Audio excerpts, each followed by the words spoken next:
Hello, everybody, and welcome back to another edition of G&T Sports Talk. I'm Bobby Thompson. I'm Julian Gallardi, and we got Week 1 previews. We had one game already, but it was very unnoteworthy, very boring. 10-3 victory by the Packers. Not a lot of offense, not a lot of inspiration out on that football field, except the defenses, but just sloppy play. Forget that. Now we're on to better games, hopefully. Jets-Bills is the first one we're going to start with. MetLife Stadium, we will be in the building. It's going to be loud. It's going to be ruckus. We'll be out there. We're going to give everyone the likes pregame. We're going to do a halftime report, possibly a recap. But last year, let's go over what happened. And it was an embarrassment. I'll own it. 4-12 last season. Defense ranked 29th, and we had a defensive coach. Gave up around 28 points a game. So that shows how good the season really went. Offense, not much better, ranking 23rd. 21 points a game around, but the one thing that gave Jets fans hope was Sam Darnold. He finished the season very strong, 17 touchdowns and 15 picks on the year, just over 3,000 yards, but the last 4 games really stood out. He led the NFL in quarterback rating QBR. He was outstanding to end the season. A lot of people say the games are meaningless, but he was growing, he was getting better. The only game he really struggled in was that last one against you guys, and the Jets kind of mailed it at that point. I'm sure you would agree with me. Absolutely, yeah. I'm a realist. I agree. Sam Darnold gave the Jets hope when you guys drafted him. I think that the Giants made a huge mistake not drafting him, so he fell to you guys. And since that, you found your franchise quarterback. And what has he done? Last year, he was a rookie. He had some kinks in him. He's young. And the one thing I will say about Sam Darnold is that when he makes a mistake, he won't do that again. He corrects it right away. That's what you like. And he doesn't get razzled a lot. You can't get in the kid's head. He's very focused. We got stuff signed by him. He's very laser focused. He's all about the job. He's a very famous guy here in New York now. He's not letting that fame get to his head. He's all about getting to work. And Jets fans should really like that. Really should like that. And what he brings to this team. This is a much different team. I absolutely love it, and I couldn't agree with you more. He's not one of those people that's going to let the New York spotlight get to his head. He's very even keel. He does what he has to do, very low-key, and I really like it. But one guy who's not low-key, who the Jets add in their backfield, is Le'Veon Bell. And Le'Veon Bell did not play football last season, but now he is playing football for the New York Jets, and I cannot be happier. Running in the backfield. I can't wait to see this. I can't believe we're about to see Le'Veon Bell take hands off of Sam Darnold. Holy shit, this is something. We got to meet him also. It was awesome. We got to talk to him. He signed the ball for me, too. It was really a sick summer, but summer's ending. It's fall time now. Last time Bell was on the football field, almost 2,000 yards all-purpose, 11 touchdowns. The guy's a machine. Yeah, and what he in all-time NFL, he leads that in all-purpose yards per game with 129. That's something. Yeah, that's better than Jim Brown, that's Hall of Fame stuff. That's big time.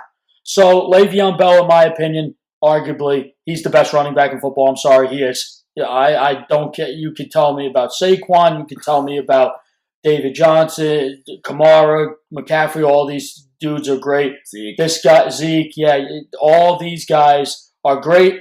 I'm sorry, they're not on Bell's level. What Bell does is I sound like a broken record, but you're getting a running back 1 and a wide receiver 1. He is so great at running routes. It's disgusting just how filthy he really is, how good he is, what he brings to the table. And the one thing he brought to the Jets is that he brings something the Jets haven't had, in my opinion, since Curtis Martin. Mm-hmm. So, a lot of fans really see, a connection between those two, and I think that gets Jets fans excited, and they should be excited. This guy is bringing a dynamic to your offense that you haven't had in years. So, what he's going to do is he's going to get his yards not only by running the ball, but by catching the ball. The one thing I never really understood, and I didn't pay attention to recently, is his pass blocking. He'll knock you out. I told you that way back when. He's all about it. And here's the thing. I was actually watching some highlights today. His last game was January of 2018 in the divisional round where they lost to the Jaguars. Mm-hmm. That was the last time he was there, and he had a rushing touchdown that day and 2 receiving touchdowns. He was on point that day. His last game as a Steeler, he left on a bit of a sour note, but personally with his stats and all that, he did very well. And Jets fans all should be extremely happy. In my opinion, on Sunday, you will see him go off. I have him in all fantasy leagues. I drafted him for a reason. I'm tired of hearing people say he doesn't have the line he did in Pittsburgh. The Jets line will be just fine, and he'll do well anywhere he goes. I've seen it in camp. He's lighting it up, and he's going to bring that to week 1. Yeah, well, I actually do want to talk about that. So the Jets added Osemwe in the offseason. He's a 2-time Pro Bowler, Super Bowl champ at guard. Beachum has shown flashes, and a lot of people really like his potential. Then we get Khalil out of nowhere, way into camp. He hasn't even played yet, but this guy's a 5-time Pro Bowler. He made the Super Bowl with the Panthers. The Jets' offensive line is not one of the best in football, but it's going to be drastically improved from last season. And I think it's going to serve the job just enough. It's going to be fine. So Arnold's also very good at moving around, improvising. You saw last year he created a lot of stuff plays with a worse offensive line. This year I think will hold up just fine. We also added Alex Lewis just to add some depth. We drafted Chumba, who's been decent as well. Harrison's a good backup. The Jets have more guys to work with on that line than they did a year ago. And I think they're all going to get the job done. I'm excited to see what they got. Ground and Pound is back with the Jets, but we also got plenty of good receivers. I'm also curious to, as you think, since you drafted him, and there's been a big debate going around. Rich Cimini said he thinks only 15 to 20 touches for Bell. How do you see it playing out on Sunday? How many times do you think he gets the rock? I think that, they might think 15 to 20 touches. I think that's a fabrication. I think he's going to be a full go. I understand why they would want to do that, just to ease him back into playing since you haven't played since January of 2018. I understand. But, look, he's fresh. He's ready to go. I mean, you don't want to wear him out. Here's the thing. I think he's going to, I'm going to go with 25 to 31 touches, in my opinion. I think that's realistic. You don't want to run the guy 40 times in week 1. No. And here's the deal. Here's a scenario. Jets are up in around the third or fourth quarter. They're up by 10 points, and he has like 25 carries. I would consider giving him some rest and giving it to Montgomery. I think that's fair. Anytime you don't need to really waste him and where he could get injured or something could happen, don't do it, because he's your running back for the future for the next 4 years. So I don't think it's going to be 15 to 20. That's that's too low for me. And personally, fantasy owner, I picked him in many leagues of mine. I really hope that's not the case. And if that's the case, 15 to 20 touches, I hope some of those touches go for touchdowns, which I'm sure they will. Yeah, it's also a good situation because we have Tymont. He's looked very solid in this system as well. We've talked about the 2-back system at length of how they could both go out for passes and create tons of mismatches on the football field. I could see like 25 touches for Bell. 30 might be pushing it, but if they really need him and we need to win that football game, you damn well better give him 30 touches, because we can't lose this game against Buffalo week 1. We got a lot of tougher games ahead of us. We have to play the Browns. We got you guys twice. We got the Cowboys. We got the Eagles. We got to have this one opening day. Absolutely. And I'll tell you, I think you guys are going to come out. It's a new year. It's new uniforms, new helmets, new Jets. Yeah, so everything that's happened in the past, wipe it clean. Get rid of that 4-12 stench.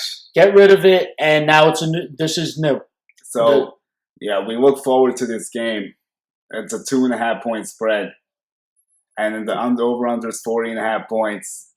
So I think that number is very close, and I can see the Jets winning by a field goal. I can see like a 24-21 type situation. Maybe a 27-24, 40.5. I would say that's a little bit low for me, although we did see the train wreck that took place on Thursday, so I can understand why there might be some hesitation, but I would probably go over on this one. And speaking of additions, CJ Mosley we haven't touched on yet. He had over 100 tackles in the pick last year. He's going to be a great addition to this defense. Jamal Adams is still a dog, 1 pick, 3.5 sacks, 115 tackles. We know what he could do. We also met Jordan Jenkins, Leonard Williams. They had 12 sacks combined. Henry Anderson had 7 sacks. So they say the Jets are going to have problems rushing the passer, but I think we'll be just fine. I think Greg Williams will mix up some schemes. But the big duel in this game is between the first-round draft picks, Quinton Williams versus Ed Oliver. Mm-hmm. And let's see who comes out on top Sunday.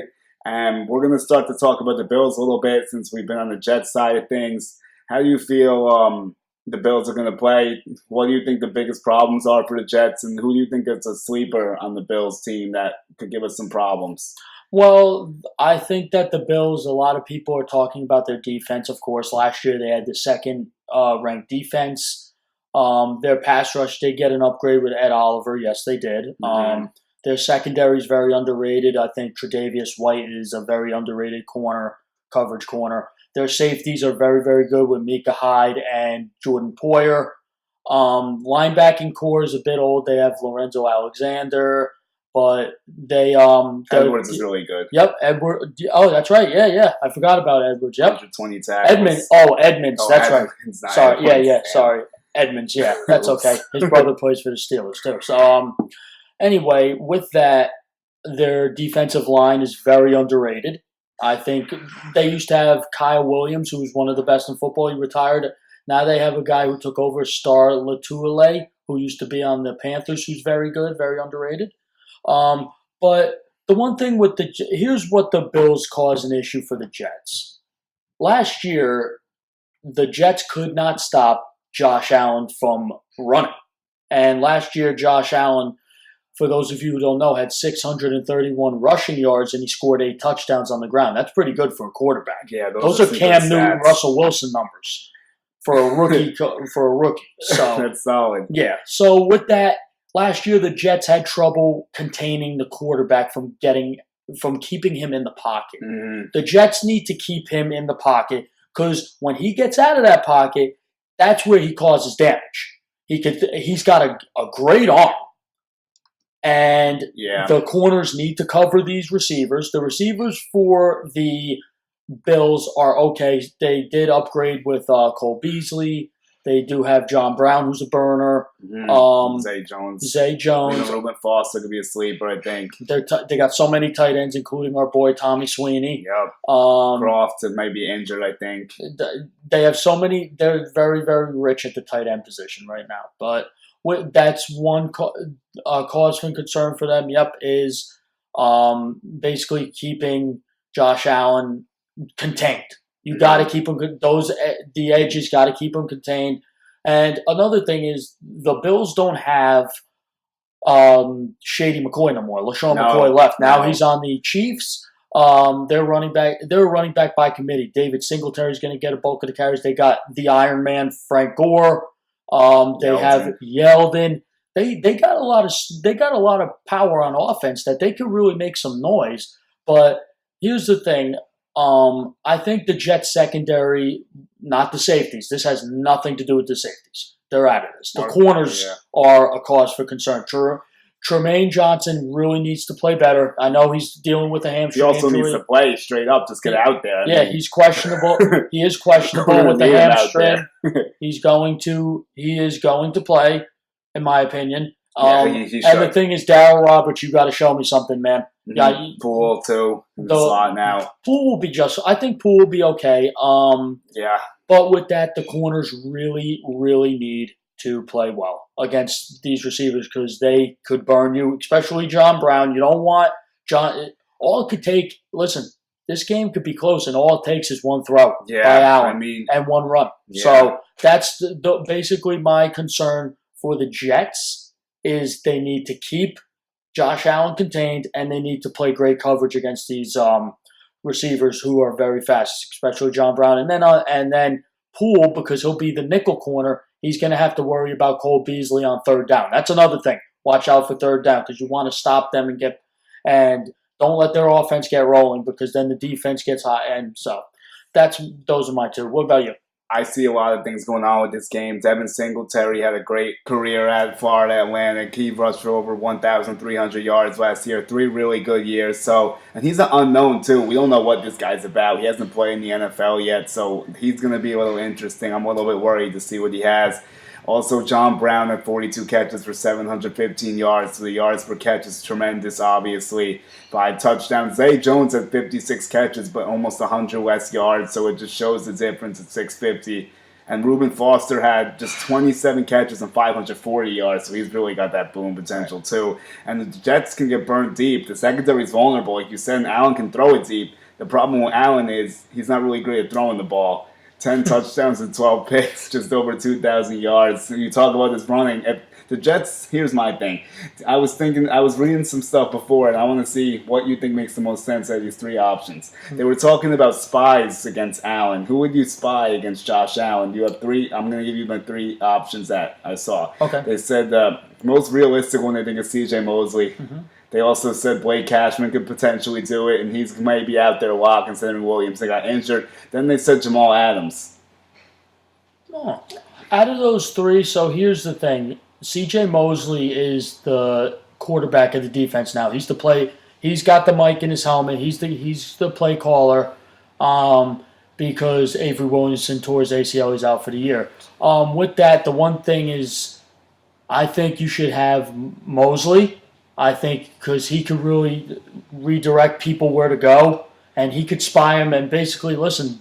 Mosley does not miss tackles. He'll make it, and one hit to Allen, he's not going to want to do it again. So, and I agree, Josh Allen cannot throw the football. It's bad. But if he hits those deep balls, that's the problem. It only takes a couple, and that's a touchdown. That's the thing. Like, Allen's very hot and cold. He's very Jekyll and Hyde, and he has to prove that he can be more consistent. Darnold was a little bit too, but at least Darnold had some accuracy like Allen. I mean, got to pull Allen's completion percentage. It's really bad. His completion percentage, it's 50.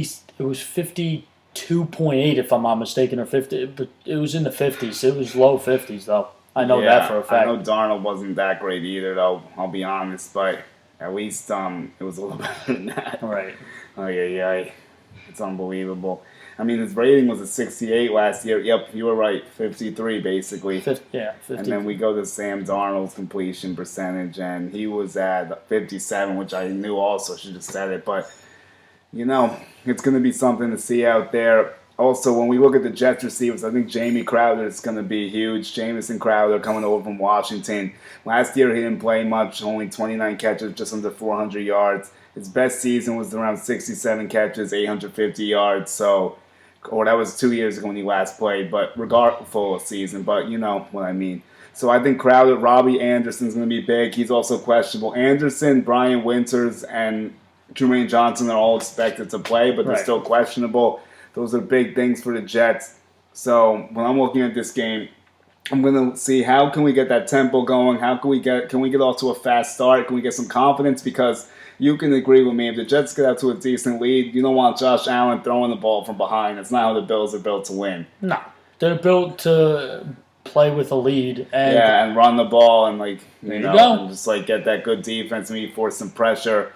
Alexander had 6 sacks last year for them. He's a good player in their defense. We talked about Micah Hyde. He had 58 tackles, 5 forced fumbles, and 2 picks. So they got a lot of athletes on that defense, but their offense was really a train wreck. They were 30th with just under 17 points a game, and that's why they finished 6-10. Last year, they destroyed us at MetLife Stadium. It was embarrassing. Yeah. That was the Matt Barkley. Oh my God, that was the worst game of the year. I remember we were saying before, we think the Jets will handle them, and the Jets got handled badly. Yeah. And then we returned the favor in Buffalo, but to a lesser extent when Darnold hit Anderson for a late touchdown. So these teams always split a lot of games. It seems like hopefully this year the Jets can get a sweep, but I could see the Jets winning the first game and losing up in Week 17. Hopefully not like 2015, because that would be an embarrassment again. But I'm excited, man. I just want to see what's going to happen. We're waiting all season for this. We are less than 2 days away from seeing Le'Veon Bell in a Jets jersey, taking handoffs from Sam Darnold. I can't reiterate. Even someone on the radio says, wow, I can't believe I'm about to see Lev Bell play for the Jets. This doesn't happen to the Jets. The Jets don't get these players. It has been since my boy Curtis, and there are parallels. One Jets Drive is a great episode between them, and I highly recommend checking it out. That was some great content, and they're playing chess together, just talking about their careers and how Bell can go forward, and Martin trying to help with that. So it's something to watch, and it's going to be a great football game. I'm excited, like I said. So any final thoughts, brother? So what I want to do real fast is I'm going to give my 3 keys to the game for each team. So for the Jets, the keys to victory is contain Josh Allen. As I said earlier, he had 631 rushing yards last year. He had 8 rushing touchdowns last year. against the Jets, he torched them on the ground. So you got to watch out for that. The one thing you got to do is the secondary. Like I said, the secondary. You got to cover the receivers. You got to play good defense and really get pressure on them. And listen, he make him force turnovers, make him confused, make Josh Allen really think about what he has to do, and you'll be all right. Mm-hmm. And then my third key to victory is new year, new Jets. Mm-hmm. This is a brand new year. Embrace like it. I said earlier. Yep, exactly. Embrace flight, it. Everything in the past, throw it away. It's about now. Last year was last year. This is about now. There's a brand new team, new uniforms, new everything. So back that. So for the Bills, the one thing they got to do to win is they got to run the ball effectively. They really that is how they're built to win. As we said, they're built to win by running the ball. So that's another one. They got to make sure they make plays where like play action and designed runs for Josh Allen, because Josh Allen, like we said, torched the Jets on the ground last year. And the third one is Ed Oliver. I think Ed Oliver could have a big game. I think he's a game disruptor. He was picked high for a reason. You could see what he'd do. So with that, I'll give you my quick prediction. It's going to be a fun game. New year, new Jets, and a victory to start the new year. And they're going to go 1-0, and I think they're going to win 21-17 and 3 scores from Lev Bell. Jets, Jets. No. Yeah, baby. But we're going to be on to the next preview. This is just the first one, so for GNT Sports Talk, I'm Julian Gallardi. I'm Bobby Thompson. Let's go Jets.